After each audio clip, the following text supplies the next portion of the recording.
Alrighty, good evening, ladies and gentlemen, and welcome to Nuts and Bolts Sports. The NBA returns, episode 16. I'm your host, Jordan. Joining me again is one of our newcomers, Henry. We're talking, obviously, the NBA playoffs, pretty much all in the second round here. So let's get right into it. First game that we wanted to talk about, kind of just because there wasn't a lot to discuss, was the Nuggets-Clippers game one of the second round. As we kind of suspected, the Clippers pounced on a pretty tired Denver team, 120-97. Never really a game at all, other than maybe for a bit in the first quarter. The Clippers seemed pretty firmly in control. Kawhi had another great game, and they seemed to slow down Jamal Murray and Jokic. If you want to give just some thoughts on it, maybe what the Clippers did really well, and then obviously we know Denver was tired, so you got to give them a little slack for it. But kind of what you think they might be able to do to make this a series, because right now it looks like it could be a sweep or 5 games. But is there anything maybe Denver could do to help extend it? Well, I don't really blame Denver for their game one loss too much because they are a very good team, but they are coming off, a game seven against the Utah Jazz. So I don't really blame them on having not enough energy, or they have the motivation, but they needed, all that momentum carrying forward. It's a little tough, you're facing a new team. The Clippers, like, they have more than one all-star, in Kawhi Leonard, Paul George. Lou Williams is a baller. Montrezl Harrell, he's just won 6 Man of the Year, so this team is stacked.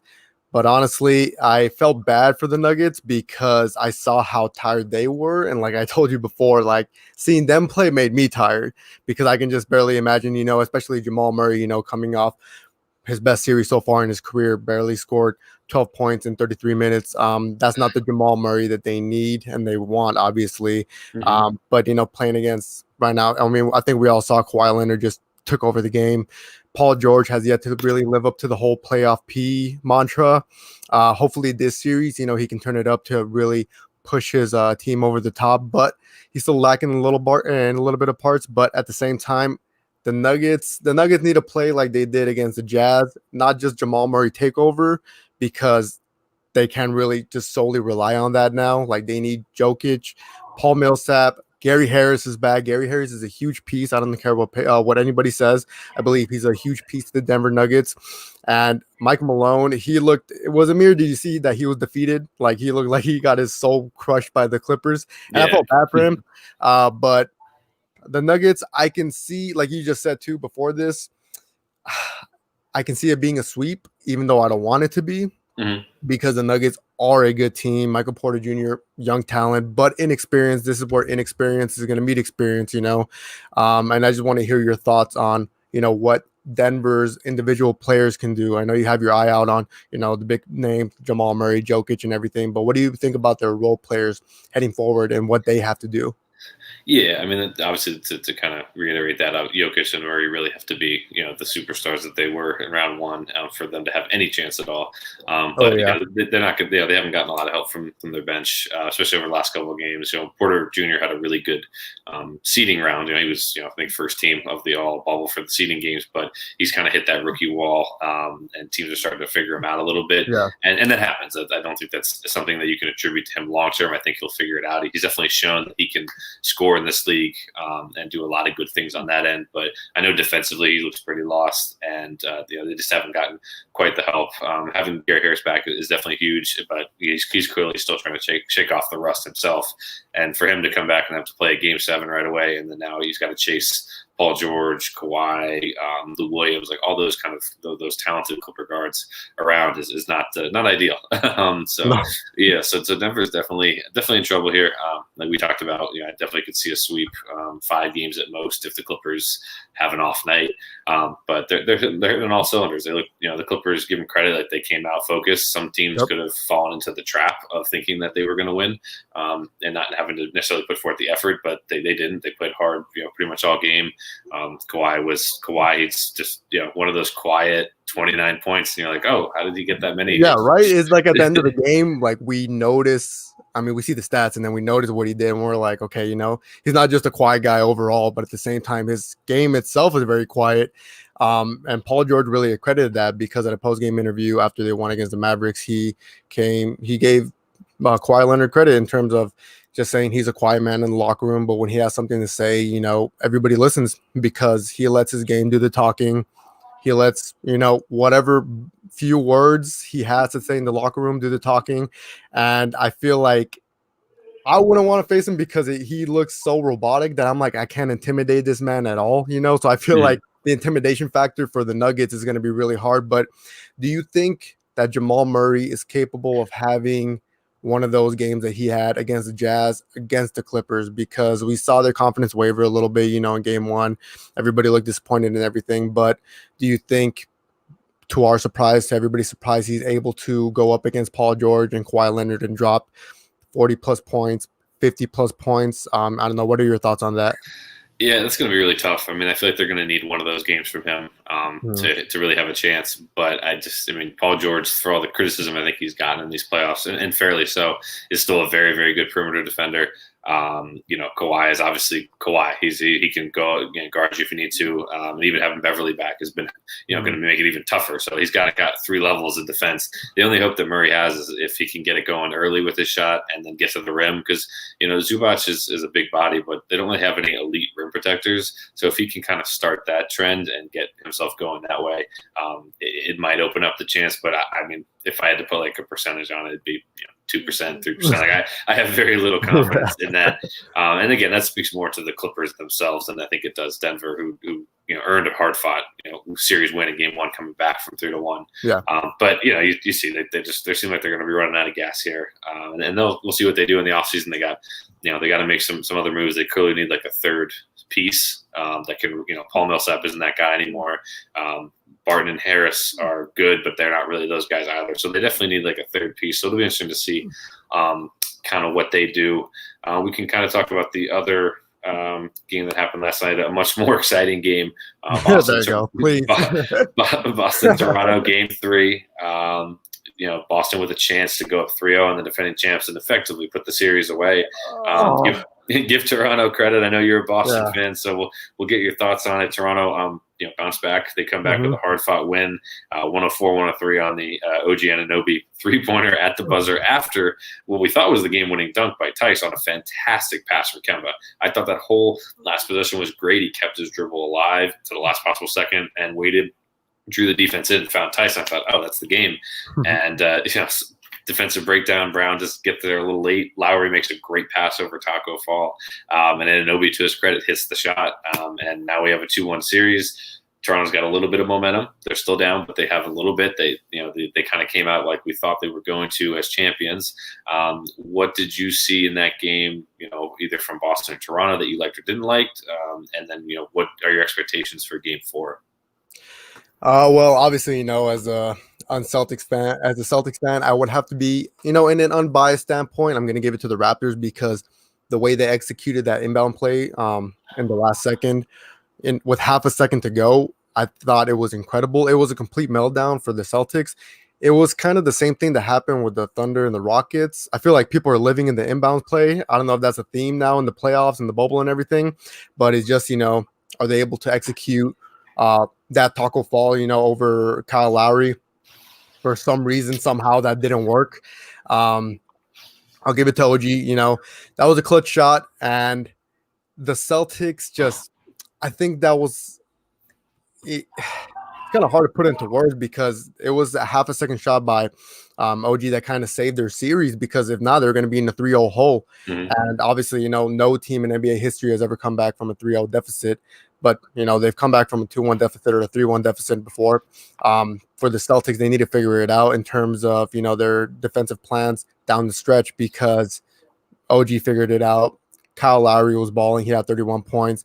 Fred VanVleet, undersized, but still a baller, Pascal Siakam, I felt like he started figuring his moves out a little bit more, because he had the same moves, going back to the basket and everything, and the defense was able to figure it out a little bit too easy now. But if he can make himself a little bit more versatile and just start hitting mid-range shots, then I feel like he's going to be the Pascal Siakam that we saw, who became an all-star this season, who led the Raptors to a championship last year. And also Serge Ibaka, huge piece, but Jason Tatum, obviously, huge piece for the Celtics. Marcus Smart, I feel like he needs to keep it consistent offensively because he's a great defensive presence. But like I said last time, whenever he gets it going offensively, when he starts, draining threes, Boston can be unbeatable because they just have another guy in the perimeter that can do it all.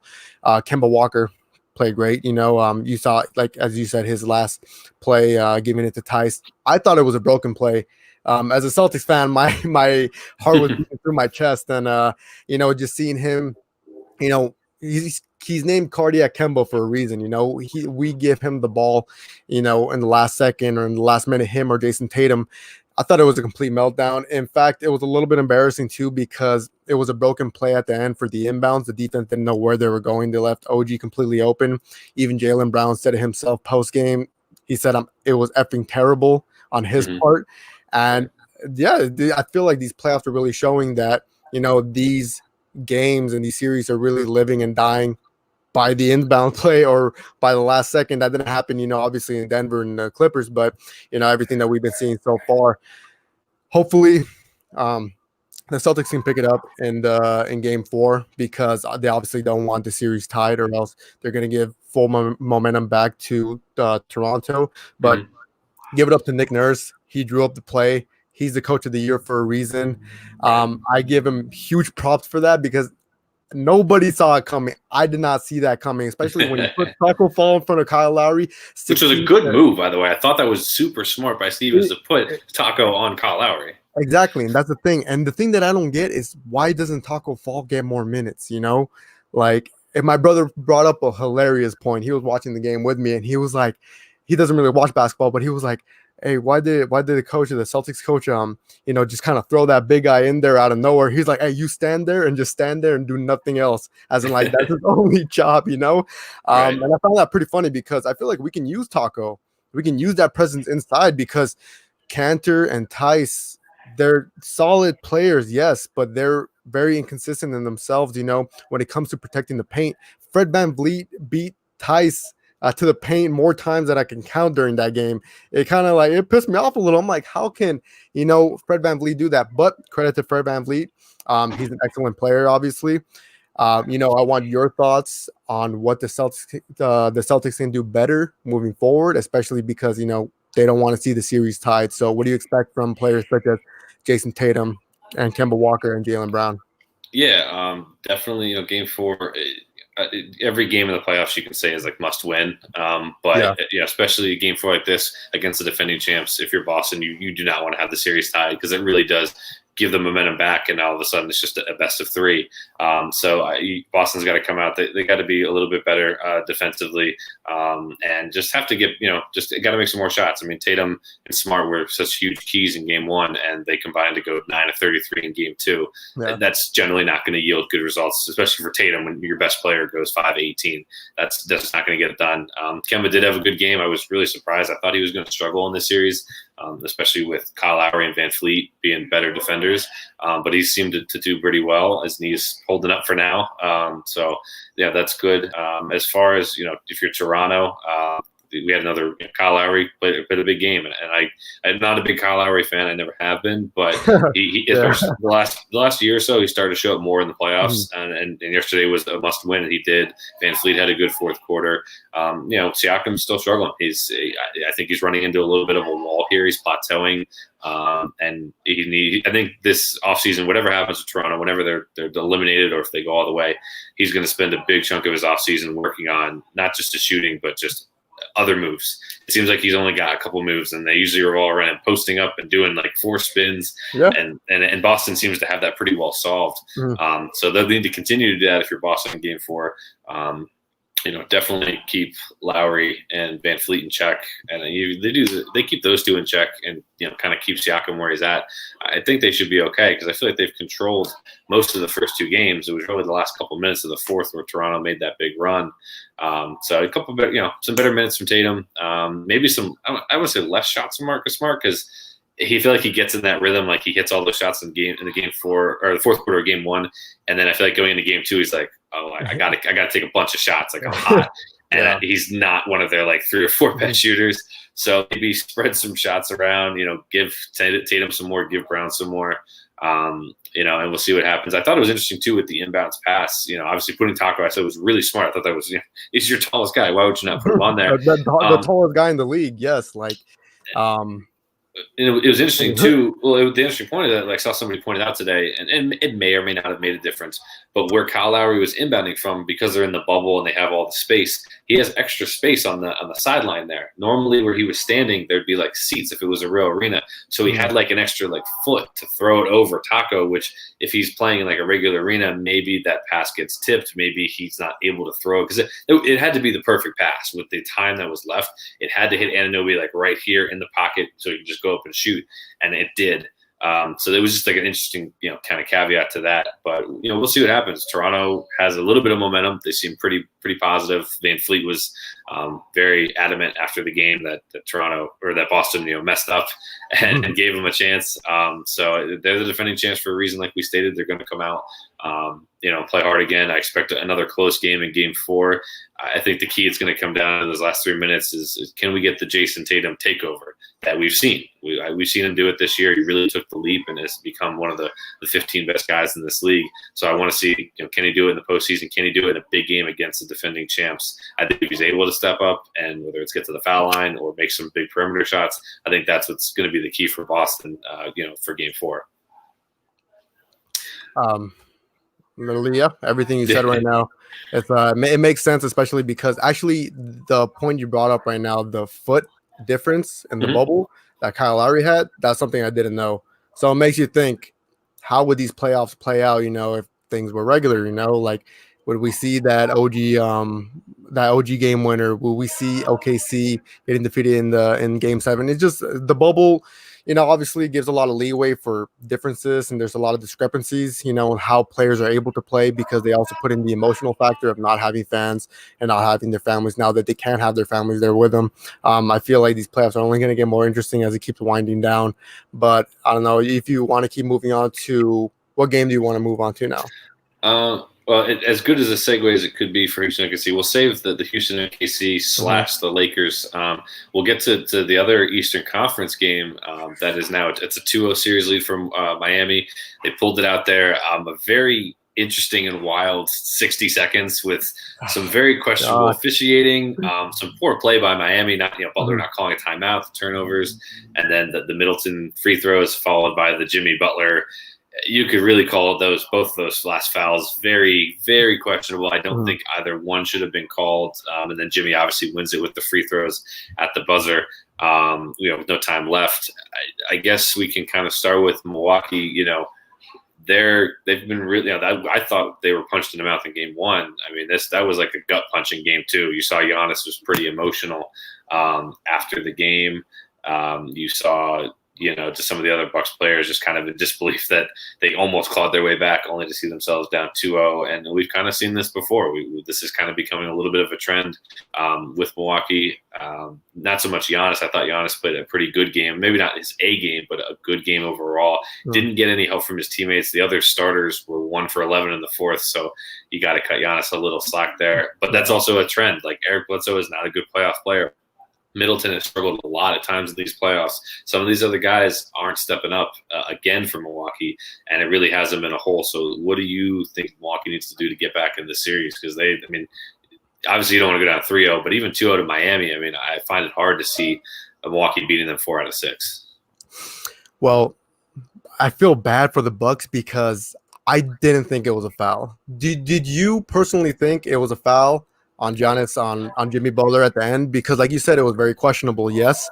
And when the replay showed, I think that was the first time ever in my life actually I witnessed walk-off free throws in an NBA game, Like, I saw there's no time on the clock left, and I was like, what's going on? Like, it really puts into perspective that right now the bubble is crazy. Yes, the Bucks, I felt bad for Giannis. He had a good game. He had 29 points and 14 rebounds, but at the same time, he doesn't have that other consistent piece for the Bucks. Chris Middleton is a great regular season player, but when it comes to let's say, the playoffs, yes, but we saw what happened with the Raptors last year and everything.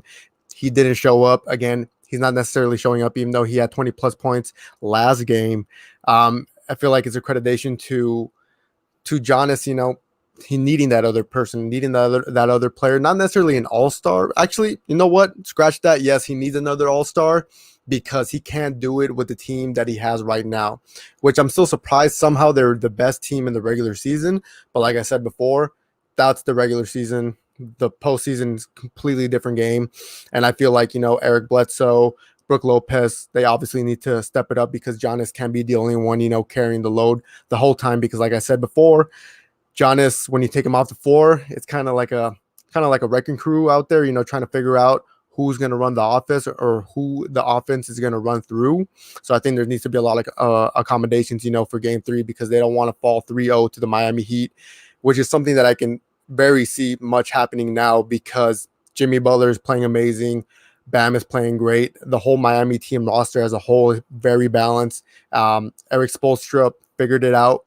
Giannis, I feel like he kind of makes himself too much of a one-dimensional player now. Like his moves are too predictable in the paint that he needs to expand his range, which he did.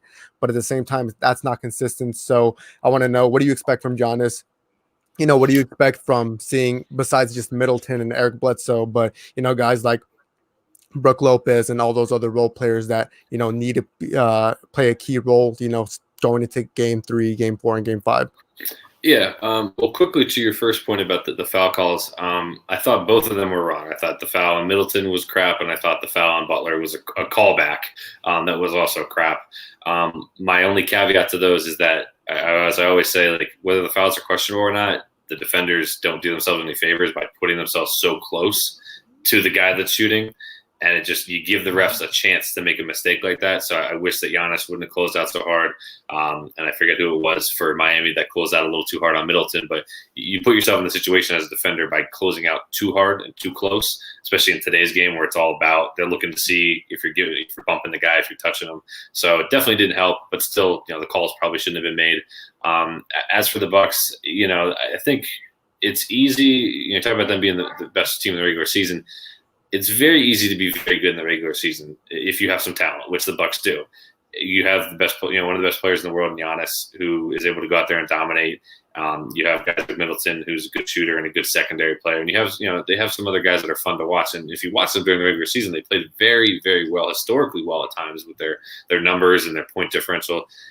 But it's also you're playing you're playing a different team every night. Some of these teams, they're coming off of a back-to-back or something like that, or they are the second game in a row.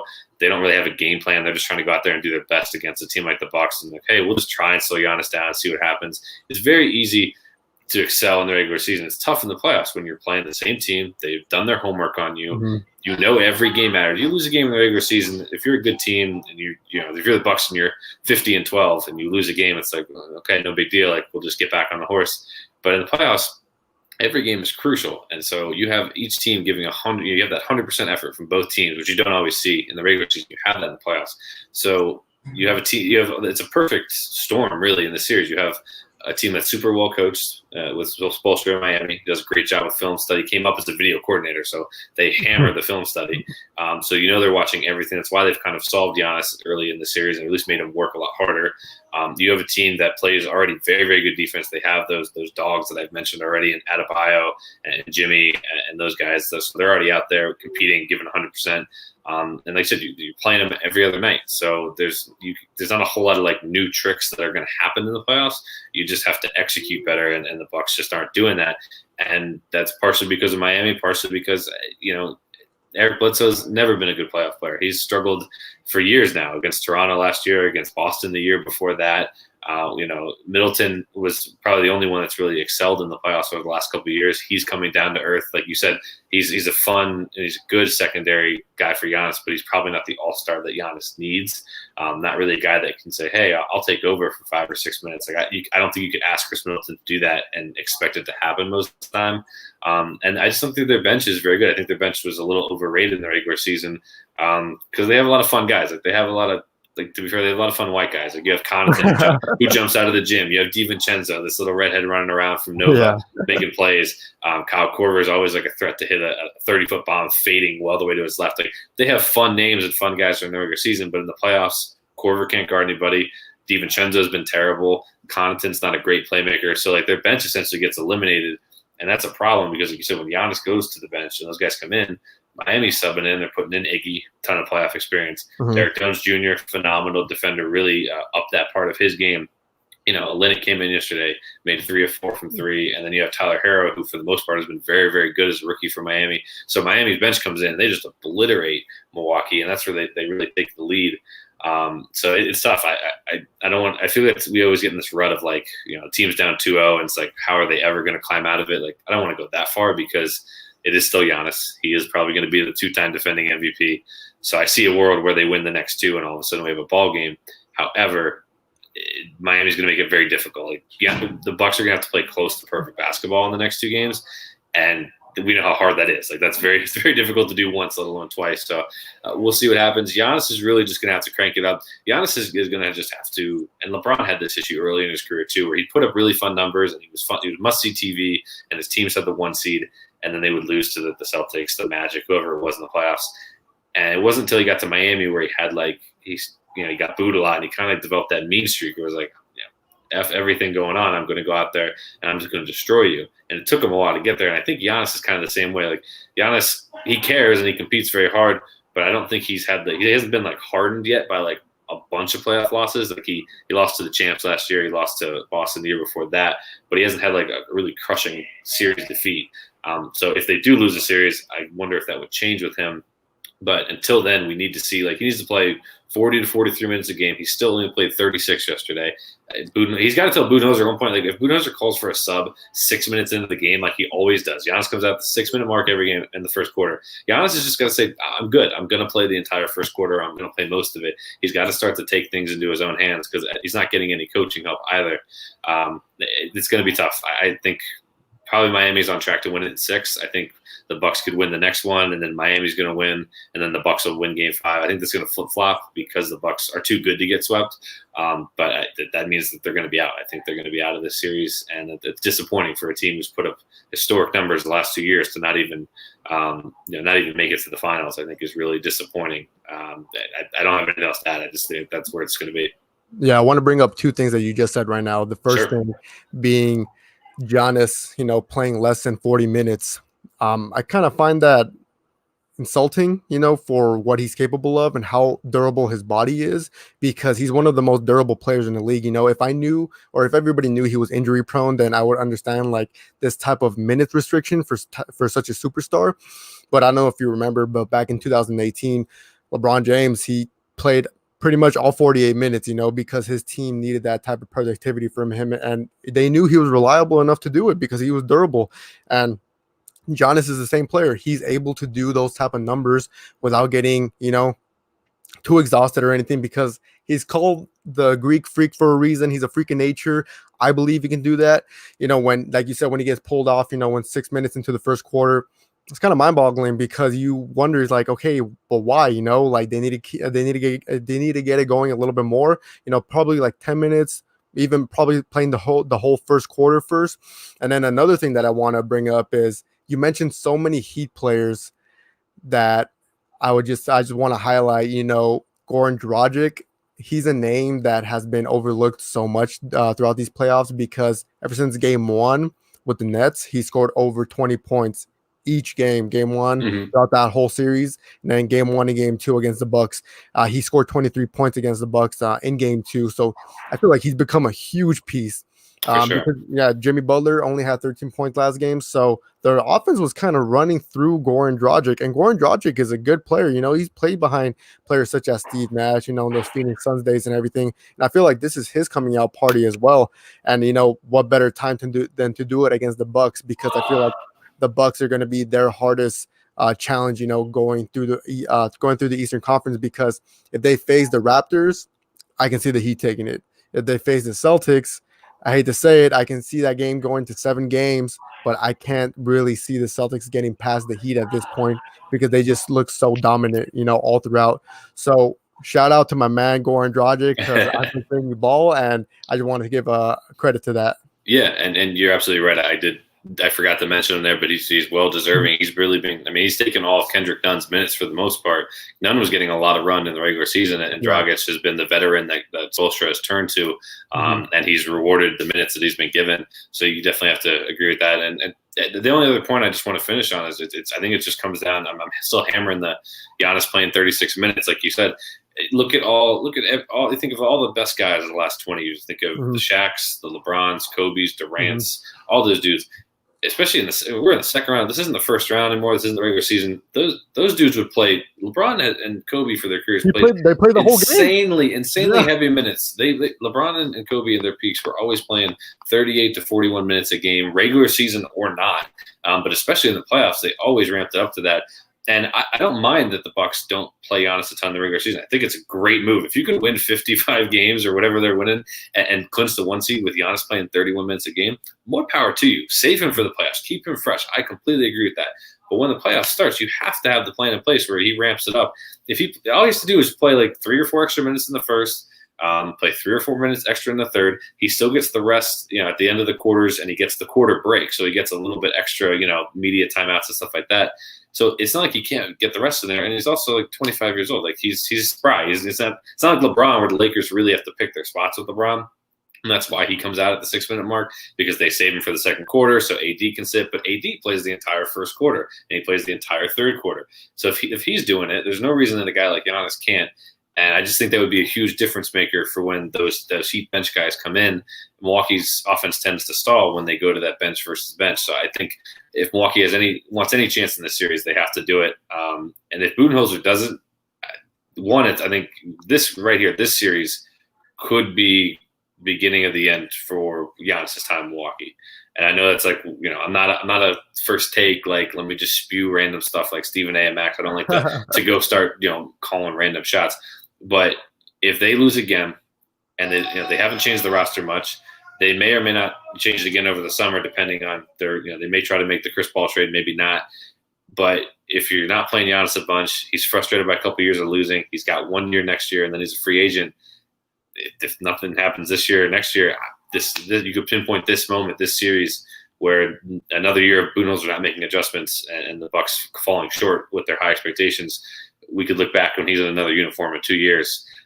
So we'll see what happens with him. The last thing I guess we want to touch on is kind of a two-parter. The other Game 7, which was Houston and Oklahoma City, very fun game, came down to the wire. The last 45 seconds was an absolute madhouse. If the Bucks Heat game was a minute of bad calls and bad plays, this was just chaos. There was loose balls. At one point, Harden and Chris Paul were both flopping on each other, trying to draw fouls. You have Houston takes the lead. Then James Harden plays his best defensive series of the entire playoffs, comes out, blocks Dort, who then, instead of shooting it again, just tries to throw it off James Harden. Just a mind. I know he's a rookie, and you try to cut these guys slack, but like, how would he not? I can't. That's well. I guess we'll touch on That's where that. the inexperience shows. Like even though he had a career game, Yeah, nobody expected he Lou played so Dort. well. He played so well throughout the whole game, but the last play against Harden was, shows that inexperience. It shows Dort, still has a long way to go in his career because he didn't make the smartest decision.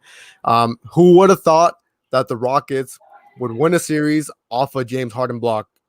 Yeah. It's kind of weird to think, but that's what happened. But at the same time, I feel like these games have been ending very unorthodox. Chris Paul was, went back and forth with Sam Foster, and we all know the history there with, the referee Sam Foster, reffing Chris Paul games, James Harden games, and then everything in between.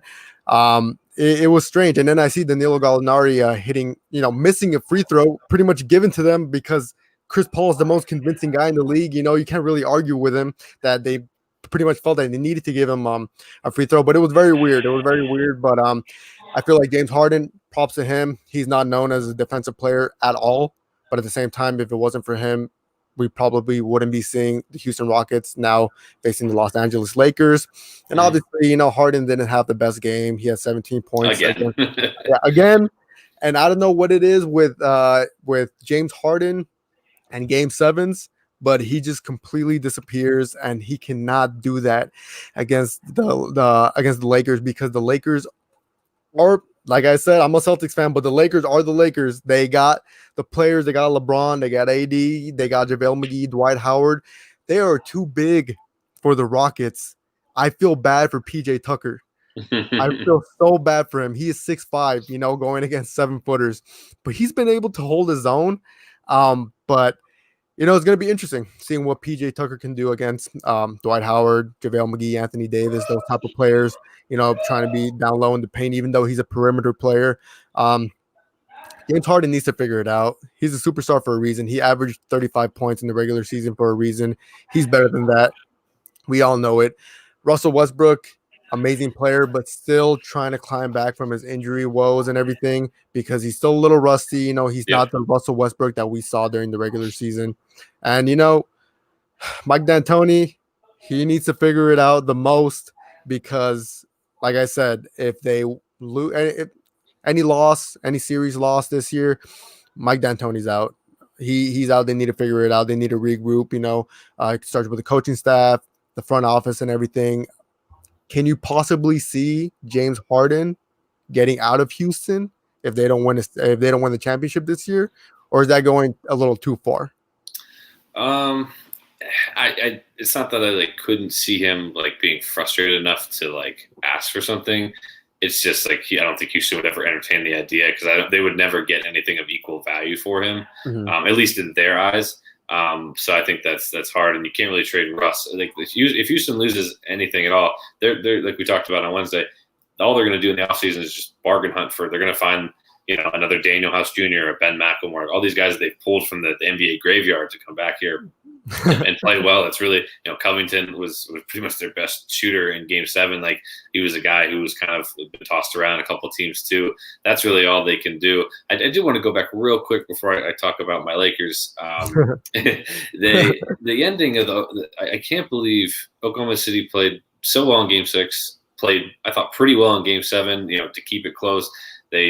Dort had the game of his life shooting. It was fantastic to see him outscore James Harden, and Harden had another stinker, and that's just what's going to happen. And that to me, anytime anyone talks about him, in an all-time conversation, where does he rank in the all-time shooting guards? Where does he rank all-time players? Whatever people have him at, I always bump him down a couple spots because this time of the year, these playoffs, this is where you really make a name for yourself, and that's how you earn that ranking. There's a reason LeBron's regarded by most people as one of the top 5-6 players ever, is because he gets it done generally in the playoffs. He makes 8 straight finals. He does all those things when it counts, and Harden just doesn't. He just flat out doesn't. And I was not surprised in the slightest that he struggled. I was almost laughing, he's really doing it again. I expected that, yeah. Yeah, I wasn't surprised at all. But for Oklahoma City, it was interesting too because Chris Paul's not necessarily known as the best. Chris Paul doesn't have bad, James Harden has bad games in the playoffs, start to finish, he stinks. Chris Paul doesn't have those because he's just too good, too consistent. Too consistent, yes. But he has bad stretches near the end of games that have cost them, when he blew the game against the Thunder a couple years ago when he was with the Clippers. He's had some stuff in Houston. He has really bad stretches, and that's what sticks out with people. And he had another one. I thought he played so well. At the beginning of the fourth, he scored a couple baskets and was keeping them in the game. And I thought, Chris Paul is going to take this over and win it late. And he checked in with 4 minutes to go after a little rest. And he came in. He turned the ball over. He missed a bad jumper in a lane that he had no business taking. And then in the final possession, after he gets the foul call, I couldn't believe he didn't go to the line and take the free throw. Not that Gallinari is not a good free throw shooter, but I trust Chris Paul in the situation more than trust Neil Gallinari. Mm-hmm. Couldn't believe he didn't go. Was not surprised that Gallinari missed. He looked tight walking up to the free throw line, and so I couldn't believe that he didn't take charge there and just say, "Hey, look, I got it. Let me take it." And then to pile it on, Billy Donovan has 3 timeouts between the review and the 2 timeouts that they took, and they still didn't get a shot off. And I don't get it. They looked at the film. He put Shai Gilgeous-Alexander inbounding the ball, who's a rookie, and nothing against him, but a rookie shouldn't be inbounding the ball with your season on the line. You saw what happened with the Raptors. Kyle Lowry, a veteran, knew the exact move to make, read the defense, and made the right pass. SGA had Adams on a reverse post with Tucker. He had a layup. All he had to do was toss it. Didn't do it, so they didn't even get the shot off. And then even the fact that Adams was out there, I know he can set screens. He's a big guy, but you have a second left or 7/10 or whatever they had. Why do you not just have 5 guys that can space the floor, whether it's, add Dort out there, add Baisley, somebody, because Houston paid very little attention to Steven Adams. They were like, oh, he's going to set screens. We'll follow him wherever he goes. And you're inbounding to 3 guys being guarded by 5. So they did just shot themselves in the foot in the final, minute or two. So it's a shame that such a disappointing finish to what was just a good season for them. They came out of nowhere to make the playoffs. As you said on Wednesday, a 0.2% chance. Even in the series, they weren't given much chance, and Chris Paul really led them in there. But once again, Harden had his bad game, but Chris Paul had his kind of bad moments, and he didn't take over in the last couple of minutes, and that's also kind of the knock on his career. So we'll see what they do in the offseason. They're probably going to trade Chris Paul. They should trade Chris Paul and get some more assets and just go into the rebuild. And I'm not saying rebuild like win 15 games. Like SGA is going to get better. Gallinari is still going to be there. Schroeder's like they can still be competitive next year. They can just shed that massive salary. But on to the Rockets and Lakers, like you were touching on, it's weird because the Lakers, it's like they're seeing the upgraded version of Damian Lillard. It's like Damian Lillard was a problem in game one, or CJ, in this first series because they were obviously lethal shooters. They can get past the Lakers guards whenever they want, and they solved that for a little bit. And now they get the next version, which is James Harden, one of the 5 best players in the league. You have Russell Westbrook, who once he shakes off the rust, he's going to attack them all day, take their guards to the rim. So they have to deal with that again. But then they also have a huge mismatch with LeBron, Anthony Davis. There's really nobody on Houston that could guard either one. Covington and some of those guys can make LeBron work a little bit. But AD should have a couple, 2, 3, or 4, like 30 and 15 games. And I don't exaggerate at all when I say that. Like, there's no excuse for him to not dominate this series. He is the 100% key for the Lakers if they want to win. LeBron can still put up his numbers and play well. But if AD does not show up, the Lakers will not win the series. So it's huge. This is a big moment for him because I feel like the pressure has never been this high on him.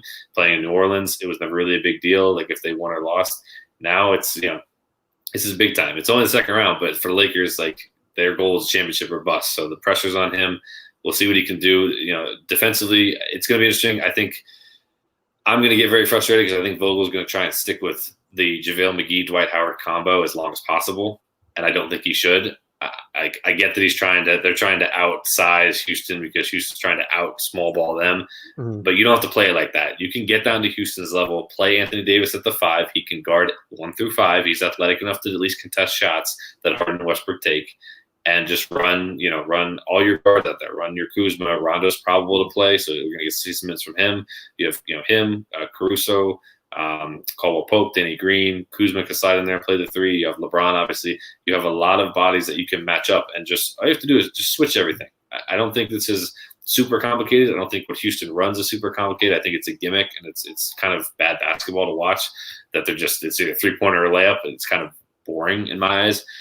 So I think if they switch everything, don't allow Oklahoma City did a really poor job. PJ Tucker had wide open corner 3s all series, and that's his spot. Don't let Houston get to their spots. I'm fine with whatever Harden does. If Harden scores 45 a game in this series, he can have 60 in the game. I don't care. But if you don't let everybody else beat you, then you're fine. And I think that's going to be the key for the Lakers is don't let the Ben McLemores, Daniel Houses, get it going. Covington. None of those guys should be scoring 10 or more points in the series or hitting big shots. You let those guys get going, then you start worrying about them, and that just opens up the lane even more for Harden. So I think that's going to be the biggest key is just don't let the other guys get going. And obviously keep Harden and Russ off the foul line because Harden will live there if you let him. So just play him straight up. I know it's a weird strategy. Everyone tries to come up with something magical. I think this is simple. Play him straight up. Let him do what he wants within reason, and don't let the other guys get going. And then on the other end, obviously, Anthony Davis has to show up. I have Lakers in 6. I'm hoping, but I think realistically they can win it in 6. If AD shows up, what do you think the outlook is for the series? Well, from the sound of it, you sound a little worried. I know you're a huge Lakers fan. I can see the Lakers blanket right behind you, and I know you see James Harden, you see Russell Westbrook, and they are the upgraded version of the Portland Trail Blazers, yes. But at the same time, they are struggling. James Harden does struggle in the playoffs, so I wouldn't be too worried per se as a Laker fan, but you are right. I feel like the Lakers have a lot more accommodations to do in their system compared to the Rockets because the Rockets, they're playing small ball. Somehow it was working all throughout the regular season. They found success in it. PJ Tucker goes from playing in the paint to playing, in that corner 3 somehow as a center. So the Rockets somehow they figured it out playing that small ball. They see you have Tyson Chandler on the bench and everything like that, but they don't really utilize them. They're sticking to that small ball scheme, and I feel like that's something that's really going to catch the Lakers off guard because the Lakers, like I said, they do have Dwight Howard, JaVale McGee, but those aren't perimeter defenders. When PJ Tucker decides to go to that corner three, I don't think Dwight Howard is going to be guarding him, man. They're going to be in his zone, and PJ Tucker is going to be able to get those open threes. Contavious Caldwell Pope, we all know him. He can be very inconsistent player. Just a little bit. And the thing I love about Lakers fans is that the way they slander him when he makes the smallest mistake, I think is the funniest thing ever. We just shame him into playing better. That's all we do. We just shame him on Twitter until he plays better. I find it funny, but then you see players like Danny Green, when he was struggling the first 2 games against the Blazers, and he was on Twitter saying, yeah, I see everything that's going on, and I'm in the bubble. So you're not out in the real world. So everything starts closing in on you a lot more. These walls are a lot thicker on you. They start closing in, and that's the only thing you can focus on, just what everybody else is saying about you. And that's something that's some food for thought as a fan, as sports commentators and stuff, because you're like, wow, like they do read and they do see all the stuff people say, and people can be pretty brutal, especially on Twitter. And I feel bad. Oh yeah, they get too wild. Yeah, I see KCP, trying and everything, and especially Danny Green. Danny Green is a phenomenal player. We saw what he did for the San Antonio Spurs. We saw what he did for the Raptors. He struggled a little bit, yes, against the Blazers, but I can see him having a bounce back season against the Rockets, especially when he gets it going. I feel like you guys are unstoppable. The Lakers are unstoppable because Danny Green is, he can be the savior of the Lakers when it comes down the clutch, being in the perimeter, because we've all seen, LeBron isn't the best perimeter shooter down the stretch. Right. But taking it to the hole and everything like that. But I can see the Lakers taking this in 5 or 6. I will give it 5 or 6 because Russell Westbrook is not 100%.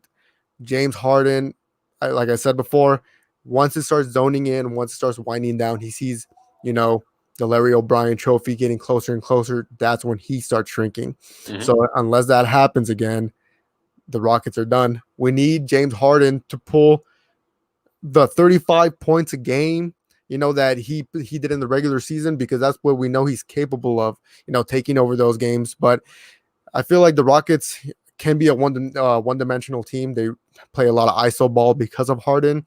There's not a lot of other players that can do the same. Robert Covington, he's more of a spot-up three-point shooter. Ben McLemore, inconsistent shooter, but can take it to the hole. Austin Rivers, he got blocked by Lou Dort in that fast break dunk, and I feel bad for Austin Rivers because he can be a capable player, but he puts himself in positions to get, lost in the action. We've seen him struggle throughout the years. Thankfully he found a home within the Rockets, but he needs to step it up. Now he's 7 years into the league.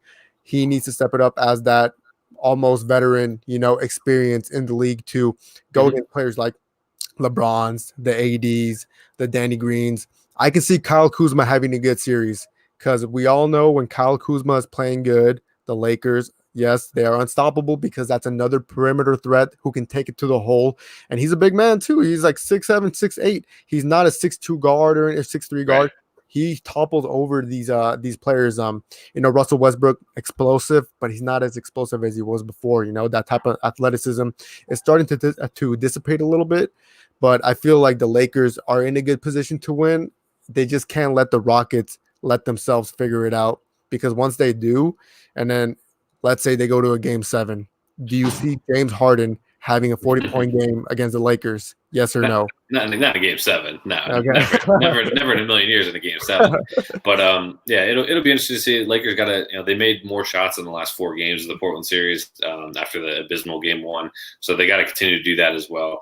I said that we'll also see they've been off. They've been off for almost a week. So let's see if there's a little bit of rust. I think the first quarter, you could see Houston still they're going to be tired, but they're going to be feeding off some of the momentum of game 7. So they might race out to a lead, which is tough because of the Lakers. You're not a good enough shooting team to necessarily play for behind, but they might have to for a little bit tonight. But I said I'm really interested to see what Vogel does with the bigs, because AD is the guy that you can play at the 5. I've been advocating him to play center all the time since they first got him. I said I don't care if he doesn't like playing center. I don't care if he whines about it. That's his job, and he needs to play it, and that's why they're paying him. But I really don't think Dwight and JaVale are playable in this series, and that's okay. Like, if Vogel just needs to tell him, listen, like, we'll only play you if we absolutely need you. We'll need you next round if we get there against the Clippers. But for now, they're too much of a liability.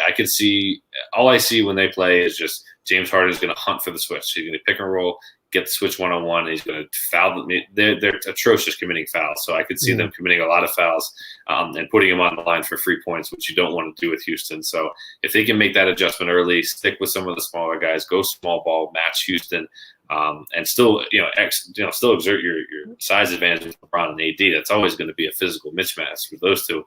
So if they can do that, I think they're going to be okay. But you got, at the end of the day, you got to play the series, you got to play hard, and it's not going to be easy. Nothing's easy in the playoffs. If Houston misses 35 threes one game, they might make 20 the next. So you got to try to do the best you can and hope that they miss some. But we'll see what happens. For one thing for sure, we have a pretty wild weekend. We have a lot of sports back. We have college football, some horse racing, some NHL Game 7s going on right now and tomorrow. Then, of course, all the basketball second rounds are going to be officially in play here. So we'll come back Monday. We'll have a lot to talk about, a Game 1 with the Lakers, and then a couple other Game 2s and 3s with some of the other teams in the West and the East. As usual, follow Nuts and Bolts Sports on all of our social media platforms. We'll be back Monday sometime in this time frame, somewhere in the 6 to 8 range, recapping everything. But we hope you guys have a good weekend, and thank you for joining us.